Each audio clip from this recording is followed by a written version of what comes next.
This is our Spill the Truth segment of the Birth and Truth podcast. I'm Courtney Elaine.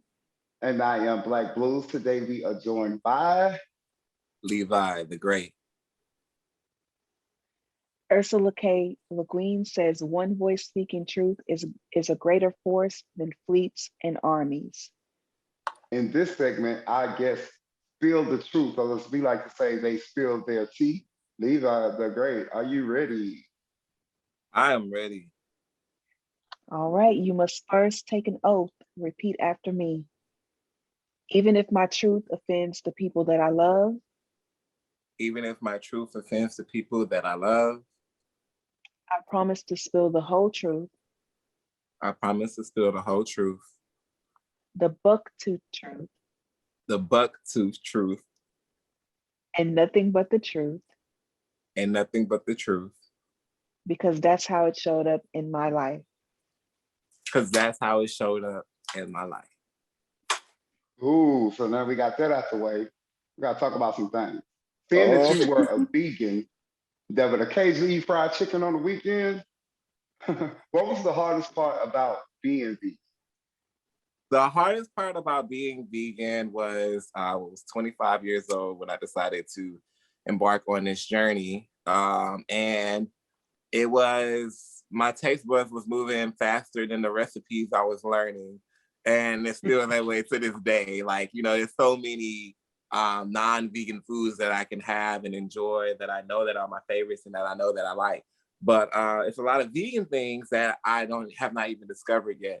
So at this time in my life, I'm no longer vegan, but I did really enjoy that piece of my journey. I guess the hardest part would be just learning new things to enjoy and not becoming bored within that, or having a bigger why.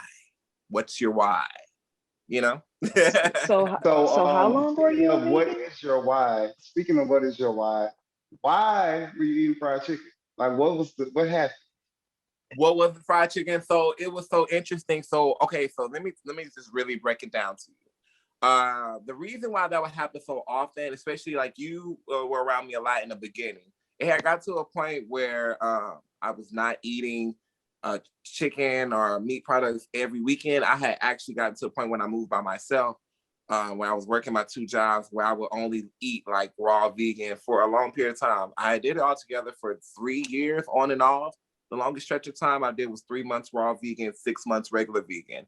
And what I experienced was I was trying to live this perfect lifestyle where it was full of positivity, and anything negative, I just denounced it. I deleted it from my social media. If it was at work, I ignored it. Whatever it was, I didn't want any more negativity, because at 25, I felt like I had experienced and seen enough negativity. So I didn't want to see it or experience anymore. So that bad side to that, me trying to be so perfect and so positive, I would end up having these binge moments where everything that I was running from and trying not to do, I ran and I did it for 2 or 3 days at a time. And you know what I'm saying? I was just doing it. And then I would come out of it. And I'm like, okay, so now I'll go back to being a perfect spiritual person. You know what I'm saying? So it was just really about finding balance. I needed to find balance. And you found it down to the fried chicken shack.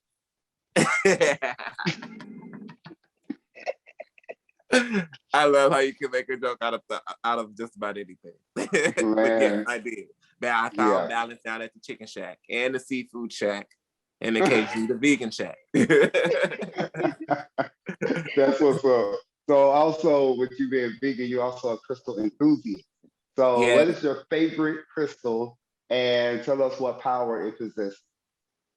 My favorite crystal would have to be citrine, and it is a confidence stone, manifestation, abundance, creativity stone. So it's helping bringing those visions and those thoughts into fruition. And I'm all about seeing like things that were mentally in my mind, writing it down on paper, and then actually creating and seeing it before my eyes. Like I really get a kick out of when I'm able to do things like that. So citrine kind of helps guide me along that journey of manifestation. So that's been my favorite crystal. That and Amazonite, which is a great stress release stone. And it's great for you living in your true self and being truly happy with who you are. Oh, cool. Hey, I remember you gave like one time you was recording in a studio session for my slam team, Uh-huh. and my throat was like kind of and you was Uh-huh. like, here, grab this one, and you gave me a crystal, and it cleared my throat up. What was that? Blue Kyanite. That's blue Kyanite. That's the stone. It's a blue stone because it's for the throat chakra, the communication chakra. So it helped clear out that throat chakra when you were holding that stone. You were, strengthening your communication skills, and you no longer had that crunch or crackle in your throat, and you was ready to speak your poem. Then you knocked it out the park. Matter of fact, don't you got a snippet of that or something? You might have to play that, Oh because you yeah, really did your one day. So thing. no, that was crazy though, because I didn't really believe in the crystal. He was like, "Yeah, you need this." I was just like, "Man, whatever." And I grabbed it, and like, it really helped. Mm-hmm. It really Mm-hmm. helped. Wow, And actually, that is interesting. I'll show you guys right here, citrine, my favorite citrine that I have. It's very pretty. Oh, Citrine drizzy with calcite pieces in it. that is huge. Yeah, it's huge, and this is one of my favorite stones. Yeah, it's very pretty. Wow. Yeah. So, what is the meaning behind heal, love, inspire? Heal, love, inspire. It. I think what was that? 2018, 2017 was that transition into me being independent and going through spirituality and things myself. Vegan came around the same time as the crystals and the meditation, so everything was like kind of layered into one. And out of that came me working with crystals and meditating with crystals and loving them so much, and I couldn't stop buying them. And eventually, I was like, you know what? I'm going to help others find this information that I found. The way these crystals have helped me. How can I give them out? At first, I was giving them out with different projects and things like that, and giving them out at different shows. Eventually, I began selling them and all that kind of stuff. And just it's basically about the journey of healing, loving, learning to love better, learning truly what love is, and inspiring. That's everything that I want to do in my life. Heal from the past, heal from the things that are holding me back, strengthening the way I love, learning new ways to love, learning new layers of love as I go through my life, and inspiring others to become better and be better individuals themselves. Right. So speaking of like growing from the past, what about like the perception of your family, like with your upbringing, as it relates to your upbringing? Yeah, well, like the way I live my life now, it's kind of a mixture of both of how I grew up and how I am now. Well, not necessarily how I grew up, because I grew up in a situation where my parents weren't not necessarily spiritual or religious or anything like that. And they were, pretty young when they had me. And I was a kid coming up. I had ADD, had all this energy. I didn't want to pay attention to school. I was very talkative. I always wanted to act out. And now, fast forward years later, I think my parents look at me and they see what I do when I get on stage, and they're like, "Wow, that's what we should have been pushing for all this time, because this is where this energy can go." Because even in my everyday life, I do have a lot of energy and a lot of ideas, but I cannot release that in any pure fashion like I can when I'm on stage. Like on stage, that's when all of it comes out, and it's just so free flowing, and it just makes me so happy. But I think I was misunderstood as a child, so it caused a lot of conflict in many areas. My confidence took a shot. I didn't really believe in myself, but I knew I was put here to do this. Since I was young, I wanted to be an entertainer, a singer, so I just kept pushing. Regardless of whatever came and set me back, I kept getting back up and I kept going. And now we're here, and I'm still getting back up and still going, because there's been many more things that's come more in my adult life that I could have just closed shop and said I'm done. But I just keep going. I keep Right. getting back up. So, alcoholism is something that you struggled with in the past. What would you Definitely. say was the source of it? The source of it, I'm going to be completely honest. I started drinking when I was 13 or 14 years old with my mom. And it was something that we would do casually on the weekends. And my mom used to always do the box wine. She would drink the box wine. And one day I remember I was going to the store with her, and she's like, "You drinking tonight?" And I'm like, "Yeah, I'm drinking tonight." And it was my first time drinking. I loved it. I felt like it was great. My mom had the philosophy of, I would rather you do it with me than be out on the street and do it with somebody else. I'd rather you do it at home where you're safe, where I can watch you and all of that. I was going to ask you that too, Yeah, because so my that dad part, had that sort of concept too. Like mhm, if I was going to try something, he wanted me to do it with him and kind of control the situation. So yeah, mhm. I remember And I drinking like can't. wine coolers at 15 and 16. Hmm. That's the same with me. And I don't blame, I love that she did that, but I think that mixed with all the things that I had started developing, the anxiety, the depression that I did not know what it was, but I know I felt it every day. Mixing that with me not being mentally ready to start drinking, and me beginning to abuse alcohol, and now using alcohol as liquid courage and saying, oh, I'm cooler when I'm drinking. People like me better. I'm more myself. I'm more free when I'm drinking. So I'm always, whenever I'm going out, I'm drinking. And then it turns into whenever I'm performing, I'm drinking. And then, sometimes I'm drinking too much and I do too much on stage and I'm embarrassed and now I don't want to perform. Maybe I'm not meant for this. So I did so much for such a long time that I feel like just kind of held me back and held me in a circle up until 25. 25 Right. was, So yeah.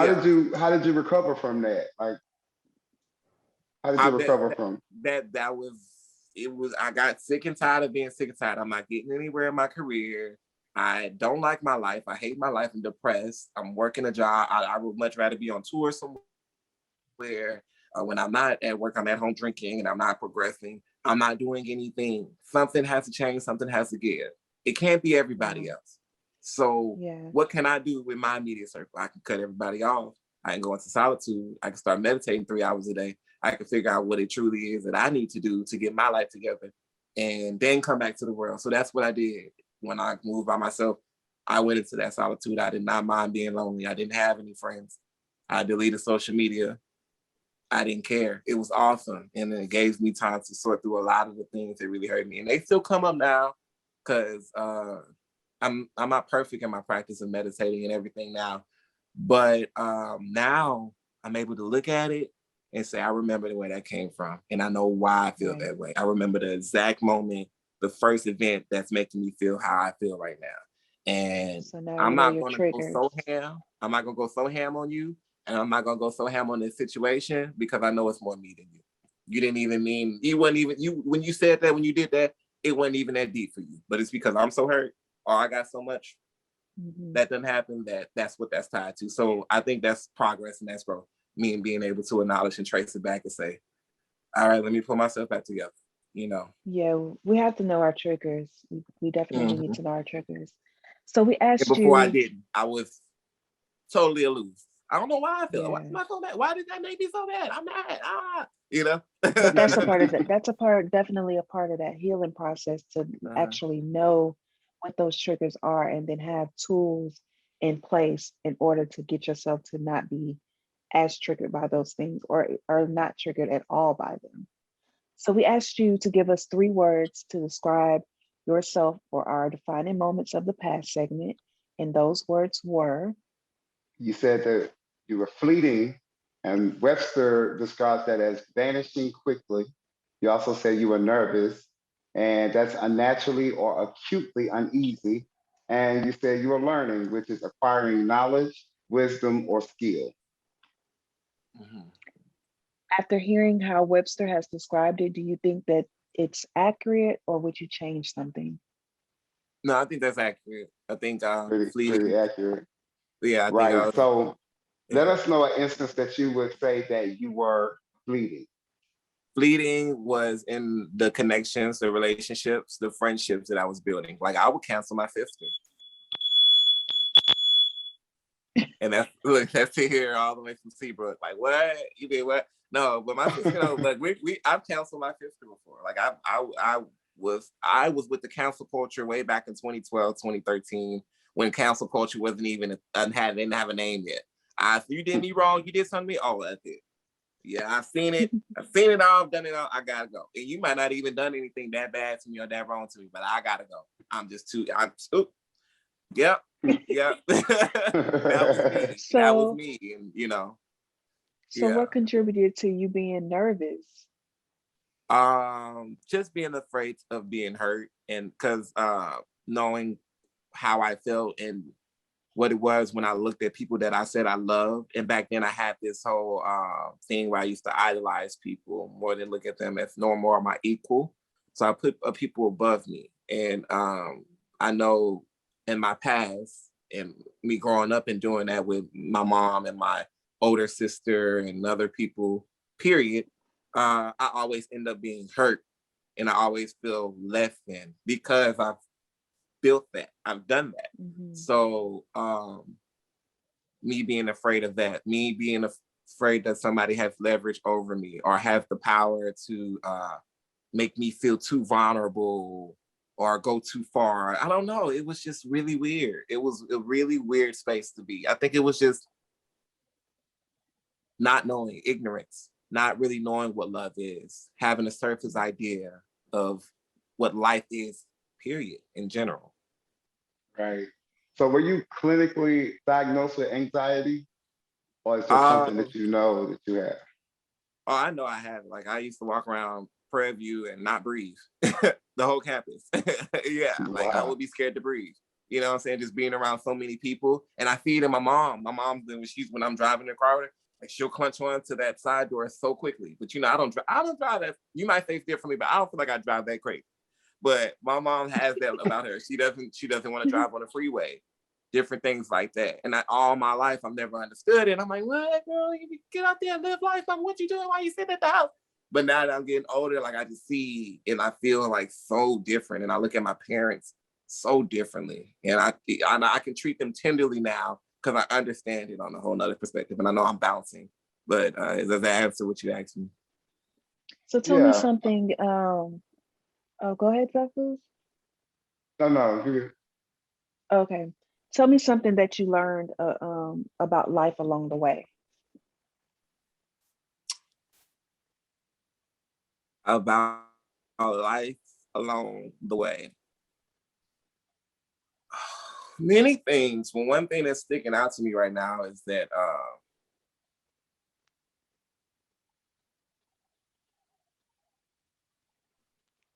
it's hard to say it. Just because I will say this, I'm gonna say it like this: just because you think something is over doesn't mean it's over.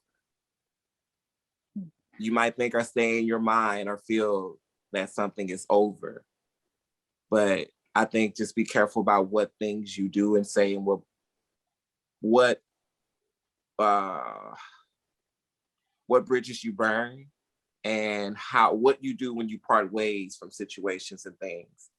Be very careful because you never know what life will bring and what different circumstances you might be in with that same individual or other situation. So I guess, live a life full of grace. Treat people how Yeah. I want to be treated, you know? I like Right. that. Try to be a bit more giving. And then especially recently, my dad being in the hospital, really start giving people their flowers. Stop waiting, and stop thinking people are going to always be there, because I've lost other family members thinking that they were going to always be there. And now, you know, you want to cry now and you want to be sad now, but you had time. You should have took Right. advantage. So take advantage of life too, as well. Well, tell us something that you learned about yourself along the way. Myself. Okay. What I learned about myself. That I am resilient and I'm more powerful than I thought. And that I am dramatic at times and I make things bigger than what they actually are. And I think that's kind of tied to my anxiety. Very dramatic at So, times. Very dramatic. Yeah. But you know what's cool though? Before I would be dramatic and then I would just be done for the whole day, maybe the whole week. Now I can be dramatic, get it out, go take a 30-minute breather or maybe a 10-minute breather, and I'm good. I'm back. You know what I'm saying? So I guess that comes with life. I guess that comes with not giving so many fucks, you know, as you get older. So yeah, that's one cool thing that about me. I used to be a little bit more dramatic than what I am. I'm a little better now. cool. So we asked you to give us 3 words to describe your present self, 5 defining moments of present.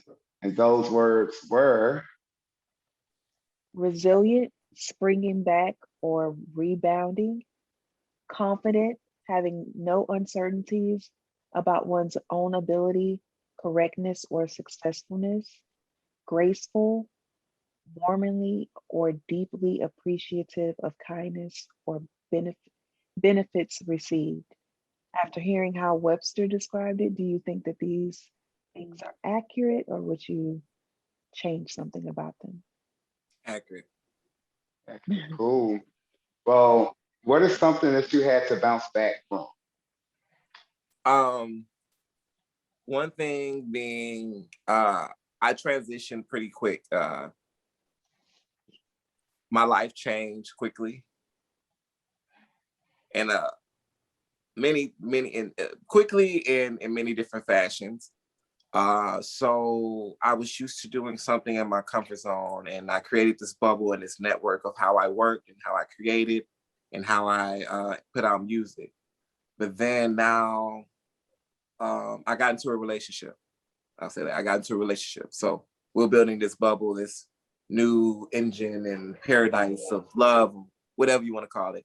And now I have to figure out how can I fully be my full artistic self, and how do I remain who I am and keep my center while being new part of this new bigger entity. And it was Right, challenging for me at times. I lost myself as an artist, and I think I lost myself as a person for a while, trying to figure out who am I now and what am I now. And what I realized is, let's just go back to the basics. Let's go back to the foundation. Let's go back to uh, where you were when you first began this whole thing. And just coming back to self and coming back into my center has been really great, because now I have this beautiful entity that's growing here. And I also have this other beautiful entity of creativity that's growing here. right, And sometimes they merge, sometimes they're separate, and it's beautiful. right. Just See, figuring out That's that a great balance. thing. Yeah, Uh, how to bring who you are into, and how who you are and the things that you provide builds into this brand new thing. That's right. beautiful. mhm. That's Yeah. beautiful.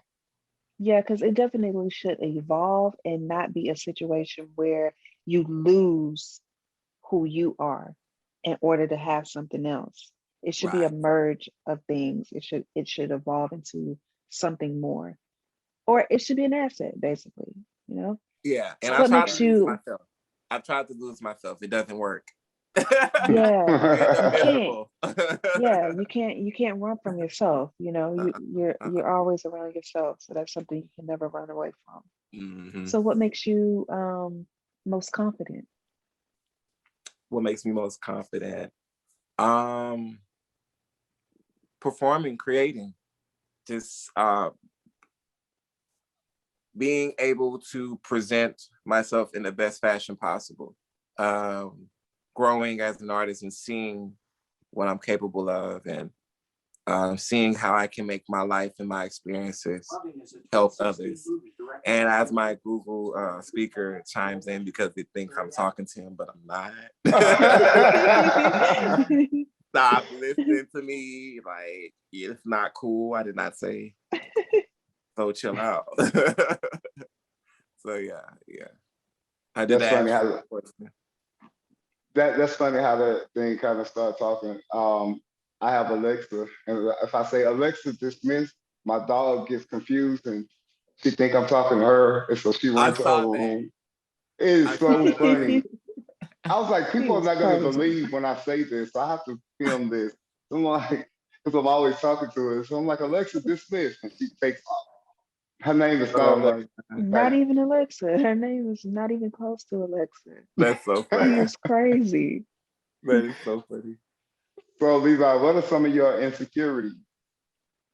Some of my insecurities. My biggest insecurity would be my weight. And if I'm the best, if I rather I'm in the best shape or the worst shape or the middle shape or whatever shape, seeing myself at my best body when I was on a very strict workout regimen and being vegan, sometimes I had to go through that too, of not feeling worthy. But just because I don't have the perfect eight pack, it doesn't mean I'm not talented. It doesn't mean I'm not gifted and I don't have the things that I was still, that still have been given to me and the things that I've built upon. So I guess that is insecurity. And that started from my childhood as well. I was always treated like the fat kid. I always wanted everybody else's food. I was 10 pounds heavier than my brother and sister. So yeah, dealing with that. That's probably one of my biggest insecurities. But I don't care now. Yeah, I remember like when one time you were on a diet and like you was like, I'm on a diet, but then you went to CC's Pizza and ate the whole buffet. And I bet you I called it a treat meal. Did I call it a treat meal or did I call it a treat day? No, you actually felt bad after you did it. Yeah, I you used to be ate. very counterproductive at times. And I was like, okay, yeah, he ate the whole buffet. I did. And I think you got a picture of me licking my finger like this or something like that. Yeah. There's a picture of you with the Surfaces whole somewhere buffet in front of you. MCC's Pizza with an afro and some glasses. Yeah. Yeah, that was funny. But you know what? You got it together. You got your raw vegan diet going, and then you start eating chicken. But now you found your happy medium, you know? Uh-huh. So Keto. I feel that. Keto. So tell me, what is Levi grateful for? I'm grateful for waking up this morning, being here with y'all right now. I'm grateful for the opportunities that presented themselves. Me being able to having the time, the wherewithal to do things the way I want to do them. I'm grateful for the more beautiful things that are coming for the rest of this year. Just seeing more of my visions and my dreams manifest. I'm grateful to wake up every day and be able to move closer to that. And to spend time with the people that I love. Ooh. And to drink bubbly. I don't know Bubbly. Plug bubbly. He get paid for plug bubbly. So what would your current self tell your childhood self? They don't really mean it. Don't take it so seriously. Like bridge under the water. Like water under the bridge. Water under the bridge. Just let it pass off. I would say, most of all, I would say stay focused. You're right. You got it. You're right. You already know. You're right. So who would you say contributed most to who you are today? Ooh. Contributed most to who I am today.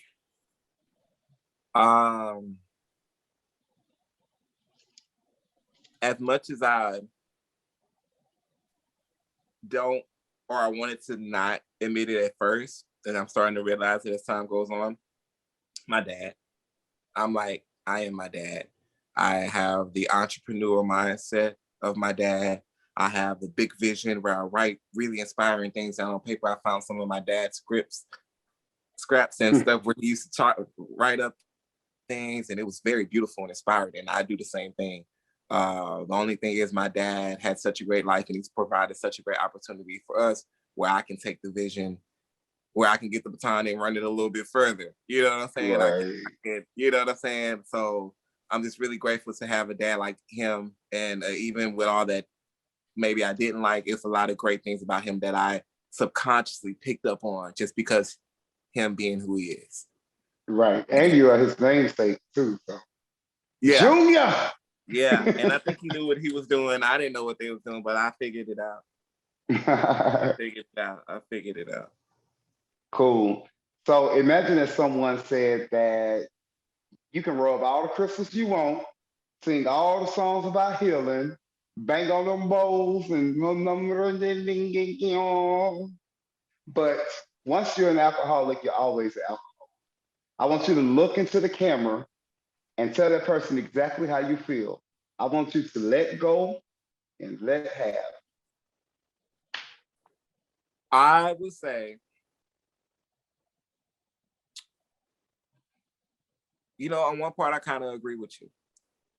I would say if you know that alcohol is something that you have drowned your sorrows in before, why keep cycling back? Why keep giving yourself access and allowing yourself to be drowned in that?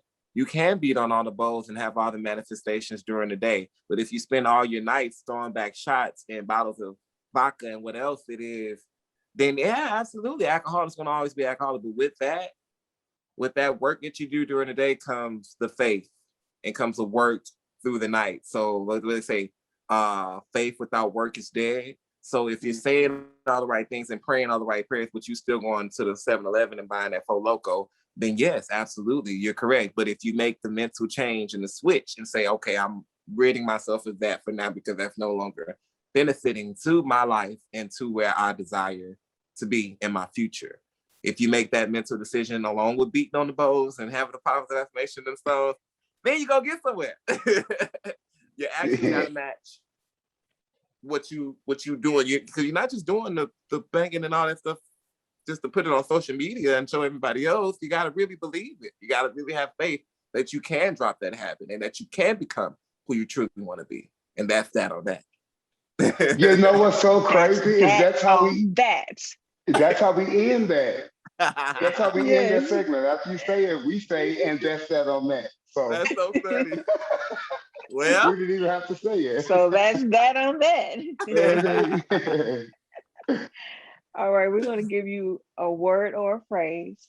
We want you to give us the first word that comes to your mind when you hear it. So the first word is music. passion, love, Manifestation. need, my life. Dream. Reality, Black people. the power, Social injustice. so yesterday, Success. inevitable, Fame. inevitable, Erykah Badu. the queen, inspiration. Fried chicken.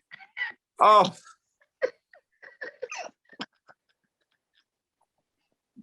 Popeyes, are y'all watching this? I want my card just like Beyonce got, and I'm not playing. I want my Popeyes card. Give me my Popeyes card. And I want the one that works in Louisiana too. So I go to the New Orleans one. Oh my Frenchies, God. you too. Frenchies. All right, and the last word is daring. The truth.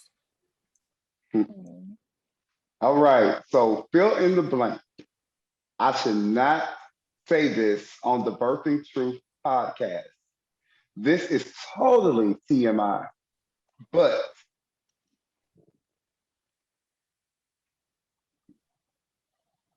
Ready back. it's saying fill in the blank. I should not say this on the Birthing Truth podcast. It is totally TMI, but